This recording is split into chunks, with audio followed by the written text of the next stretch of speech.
expenses in the Telegraph tomorrow. They've got them all. They're going to leak them bit by bit. It's D-Day. Yeah, it's so depressing. I mean, it's an indefensible system. I'm not trying to... But this is going to go on for days and days, weeks and weeks.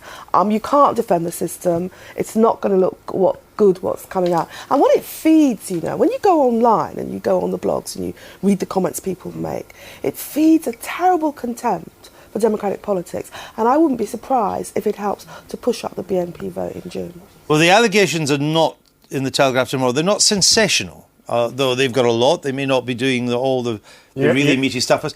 But as Diane says, they are damaging. You have to stand back from it a while. I mean, there's probably nothing wrong with the deal between the Prime Minister and his brother at all. But most people in Britain who vote Labour don't pay £7,000 over 22 months for cleaners. I mean, quite a lot of people in Britain who vote Labour don't earn £7,000 over 22 months. And they do their own cleaning. And they do their own cleaning.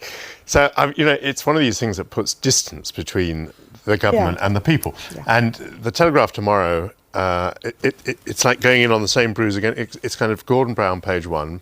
Page 2 is Jack Straw. Page 3 is, you know, there's a different cabinet minister on every page. Almost the entire newspaper, apparently. So it's one of these stories, more on expenses, pages 1, 2, 3, 4, 5, 6, 7.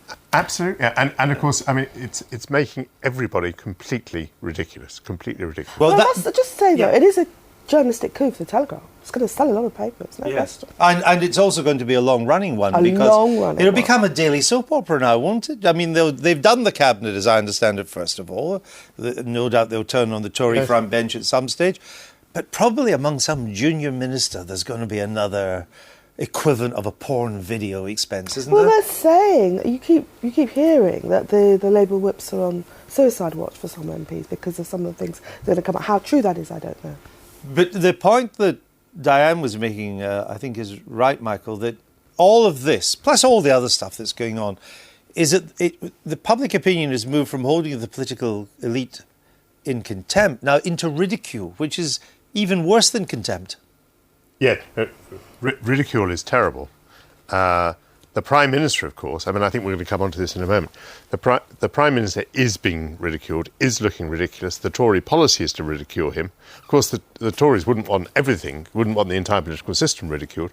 However, I think in a way it does play into their hands because the Prime Minister is seen as being at the top of a completely ridiculous heap. And I would just say quickly, the expenses thing is playing very badly, even with loyal Labour activists. No, they don't like it. It's playing badly with everybody. OK, well, that's the big news coming out in the paper tomorrow. Now, all the world's a stage.